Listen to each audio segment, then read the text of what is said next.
Donc suite de notre cours, on va voir maintenant tout ce qui est vraiment post-Covid. Donc on a vu pendant le Covid et là on va voir post-Covid. Avec ce retour un petit peu contrasté depuis la réouverture. Par contre, on se rend compte quand même en France que même si on a eu des problématiques de subventions, de secteurs un peu quand même sinistrés, on s'est rendu compte quand même que notre situation en France était meilleure que dans d'autres pays. Je pense notamment aux États-Unis parce que il y a eu quelque chose qui a été mis en place pour payer les fonctionnements des structures culturelles, notamment pour les musées, la vente d'œuvres. En France, c'est impossible. C'est-à-dire qu'il y a un droit inaliénable des œuvres. Tout ce qui rentre dans le patrimoine français, tout ce qui rentre dans les musées français, c'est inaliénable, on ne peut pas le revendre. Contrairement aux États-Unis. Un musée aux États-Unis peut vendre ses œuvres s'il veut.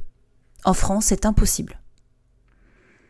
Donc on a quand même eu cette chance de pouvoir conserver nos œuvres. Mais ça, c'est du fait notamment de notre rapport historique à la création des musées, comme je vous avais expliqué dans le premier cours.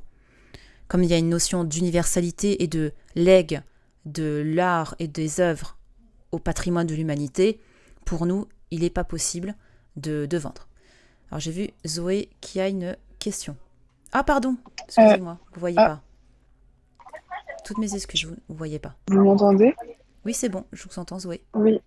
En fait, juste, je comprends pas le lien avec le post-Covid et la revente d'œuvres.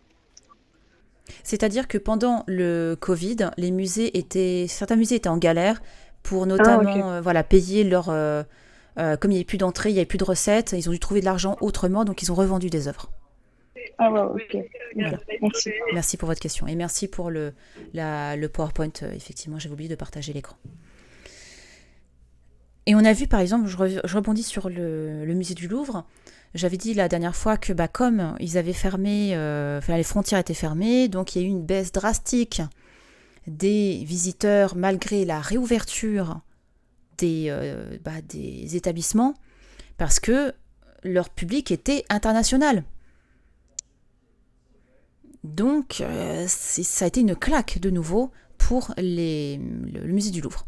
Le musée d'Orsay, on a eu le chiffre, ils ont perdu, en raison du confinement, 28 millions d'euros.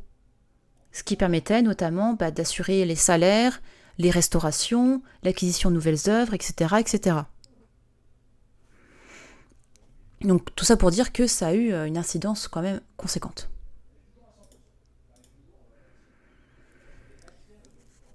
Et paradoxalement, même si elles avaient besoin d'argent, les petites structures ont bénéficié du rapport de proximité. C'est-à-dire que les petites structures, les petits théâtres, notamment les petits musées, avaient déjà ce rapport de public de proximité, donc de public local.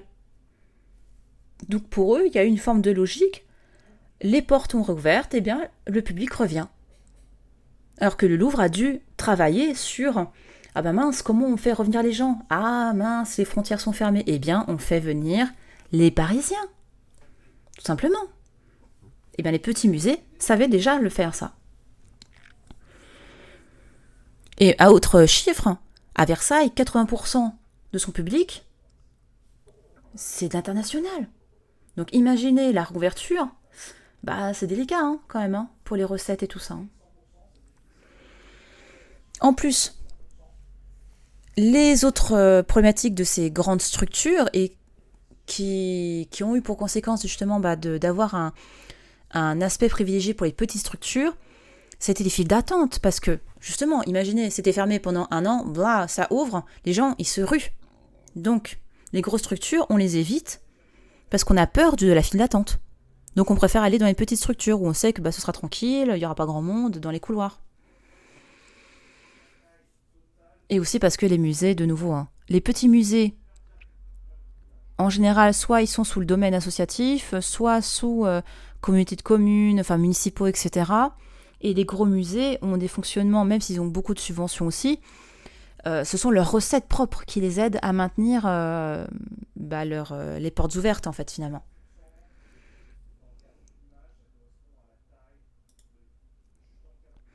Donc, il s'est posé des questions sur comment générer des revenus supplémentaires.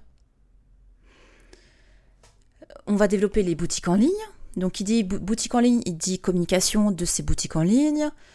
Il y avait des produits spécifiques au confinement, c'est-à-dire, qu'est-ce que j'avais comme exemple, mais vraiment des contenus, des choses qui ont été créées, des produits spécifiquement pour le confinement. Je vous donne un exemple, là, un petit livre qu'on pouvait lire qui était comment s'occuper en temps de confinement. Vous voyez, c'est ce genre de production de goodies ou d'objets, de livres pour gérer le confinement. Les musées et les structures culturelles plus globalement se sont intéressés à tout ce qui était formation en ligne. Je prends l'exemple de tout ce qui est réunion des musées nationaux, la RMN, qui a mis en place... Eux, ils avaient en fait déjà des conférences, des conférences dans les auditoriums sur place, mais quand c'était fermé, si on le faisait en ligne. Voilà. Donc, il y a eu des conférences en ligne payantes, donc c'était un moyen d'avoir des revenus. Et donc pareil, il faut communiquer sur ça. Il y avait aussi des visites virtuelles qui étaient payantes, des expositions en ligne qui étaient payantes. On a eu vraiment toutes ces choses-là. Et là, je vous ai mis donc en image. En fait, c'était pour c'était les arts déco.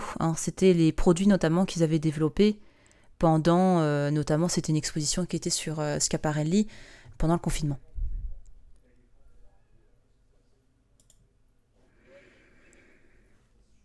Un autre rapport que je vous conseille, qui est pareil, qui est à la fin en bibliographie, vous avez le rapport de l'ICOM, qui est consacré aux musées, professionnels des musées et Covid-19, qui est en fait une enquête, mais pas que spécifique à la France, et qui va concerner tous les pays par rapport aux musées.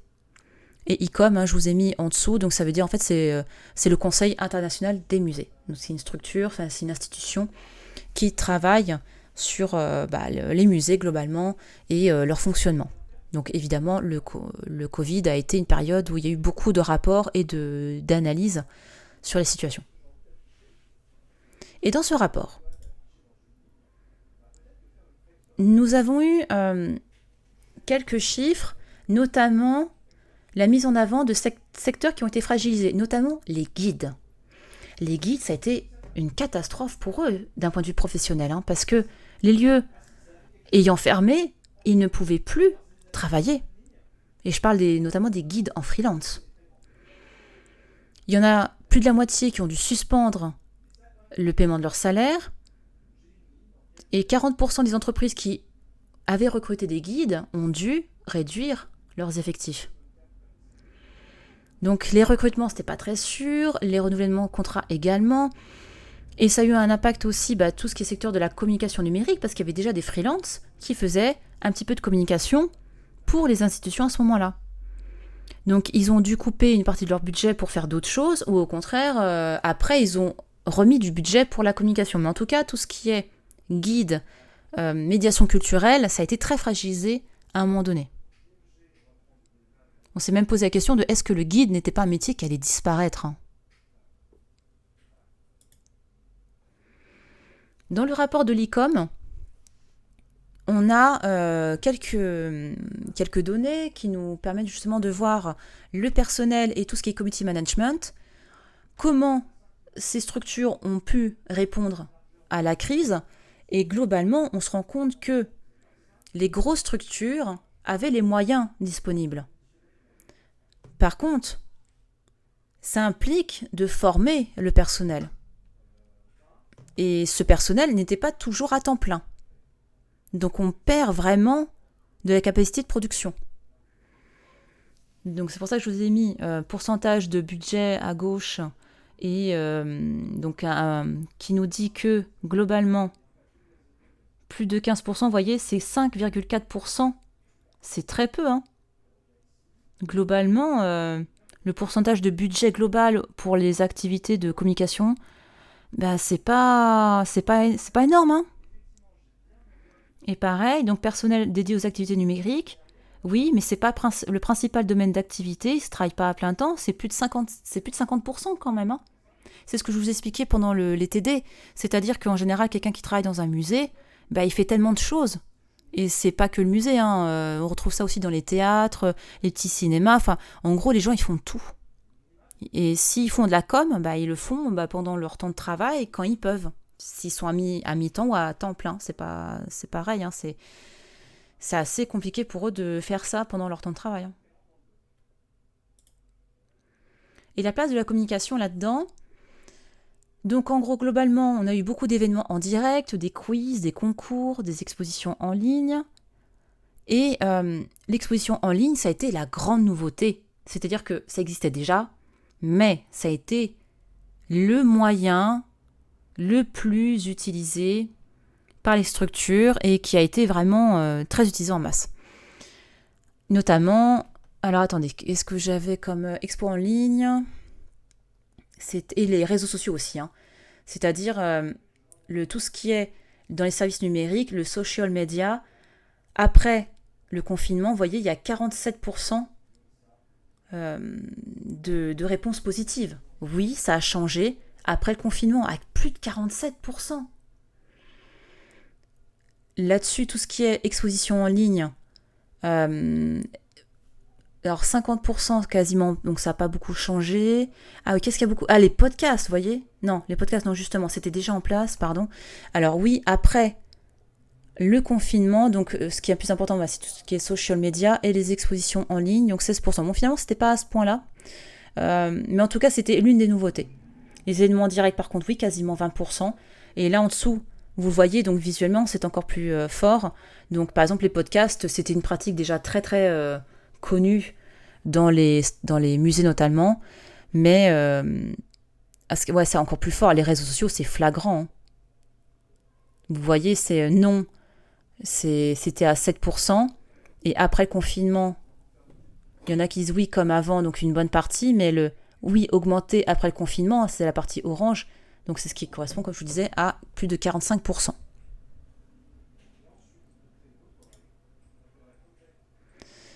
Et juste pour finir sur ça, donc les pratiques numériques ont été très très très très variées.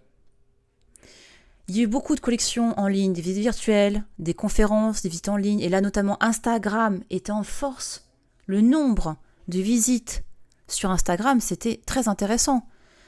Les podcasts, vidéos YouTube, les challenges avec le public, créer une œuvre à la maison, tout ce qui est contenu pédagogique via les réseaux sociaux, les visites grâce aux jeux vidéo, enfin il y a eu beaucoup de choses. Donc il y a eu une très très belle énergie créative à ce moment-là et une très grande variété de réponses en fonction des réseaux sociaux qui permettaient de relier aussi les infos et les outils à disposition.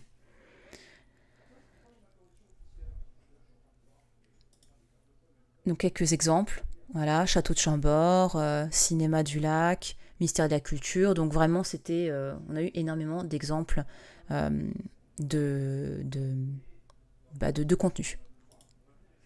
Là c'est une exposition virtuelle, pour vous montrer un petit peu, on en a beaucoup. Là, le Muséum d'Angers, donc le musée étant fermé, vous avez eu Animal Crossing, où vous avez eu la reconstitution de la structure du muséum naturel avec un guide en ligne, et donc il faisait la visite du lieu dans Animal Crossing.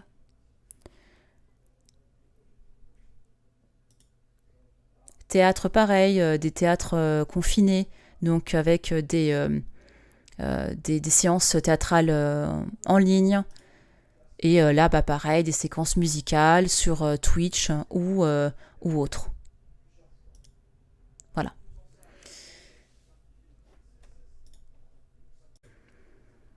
Et il faut savoir que finalement, c'est plus de la communication.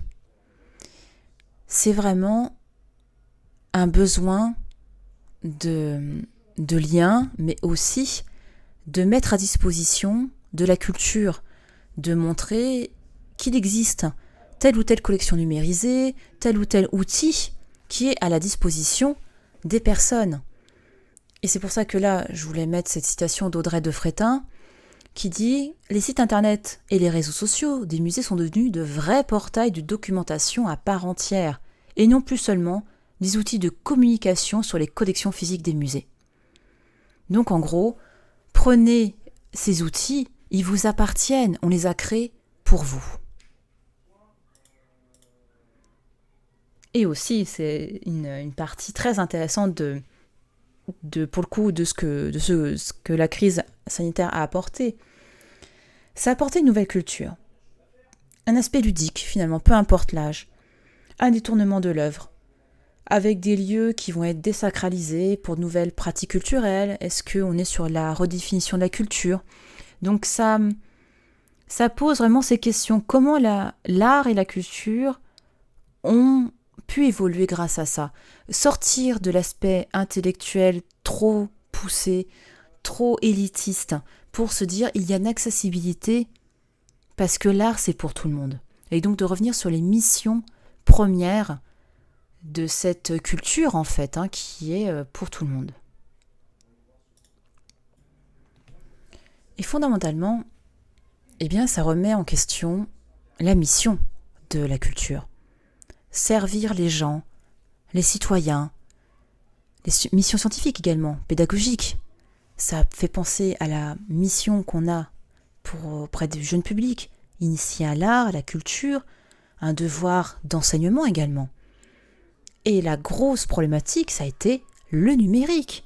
Le numérique qui s'est, du coup, intégré à cette problématique de la crise sanitaire.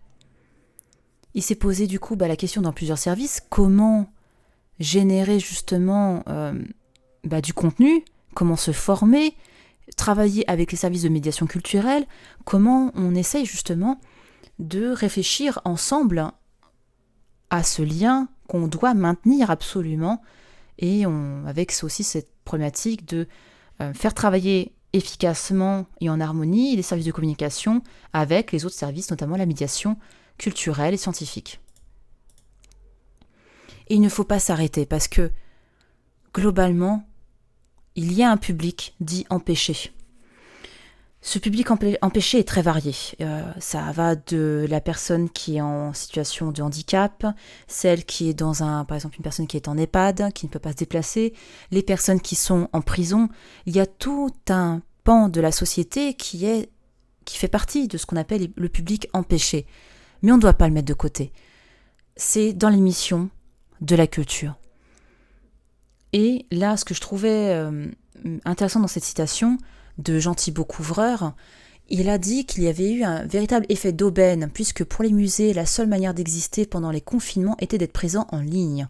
Mais cette mission reste indispensable après la réouverture pour les publics qui ne peuvent pas retourner au musée.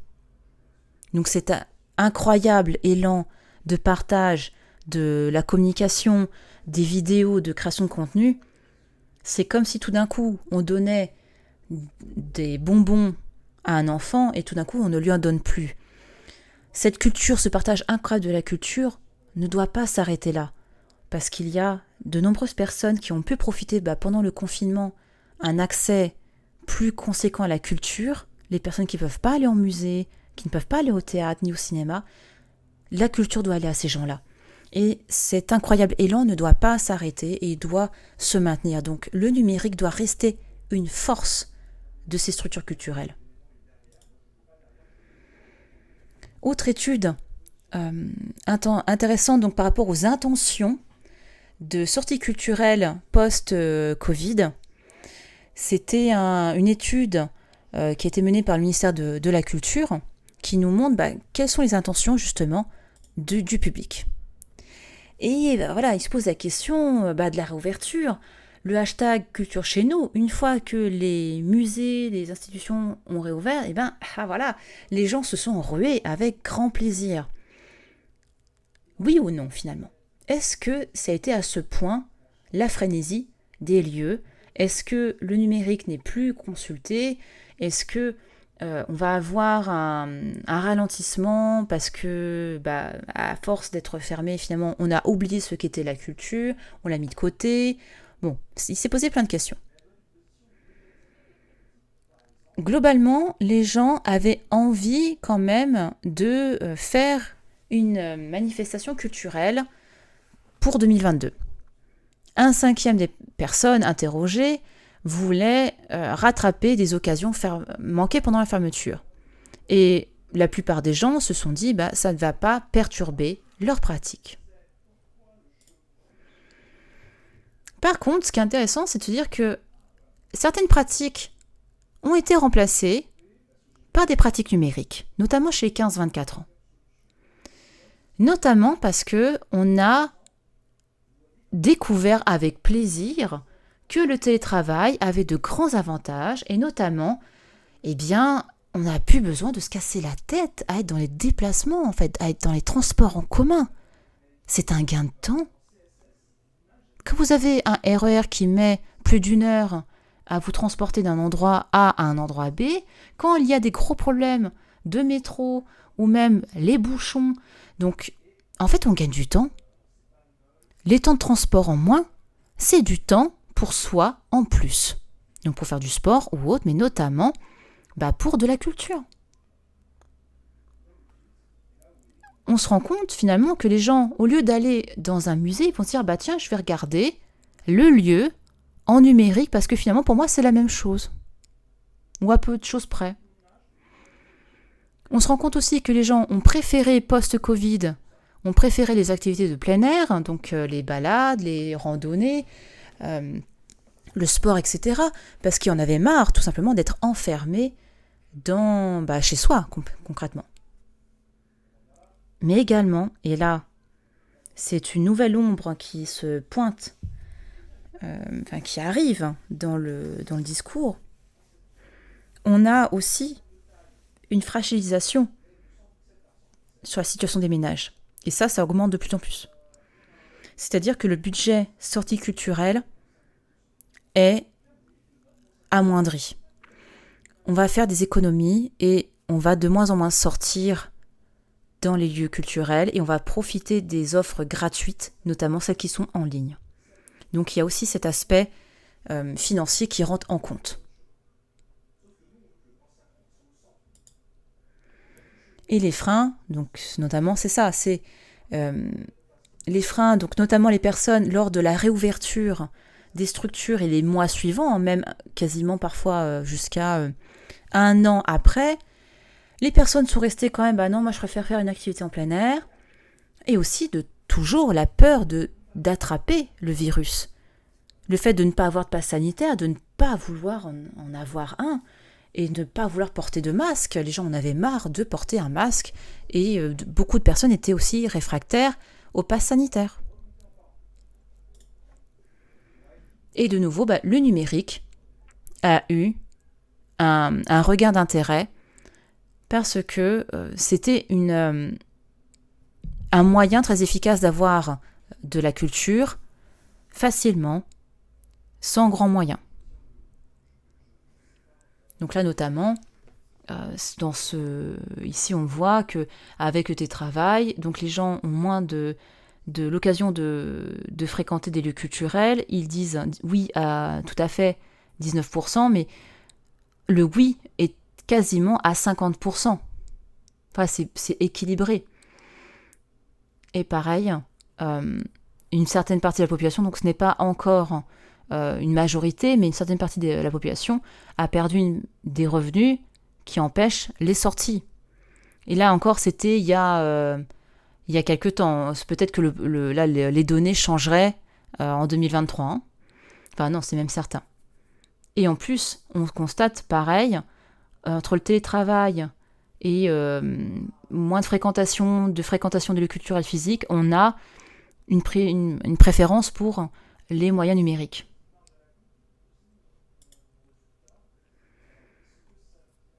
Du coup, cette crise sanitaire, qui est aussi liée avec une crise économique, a posé la question d'une envie globale de numérique.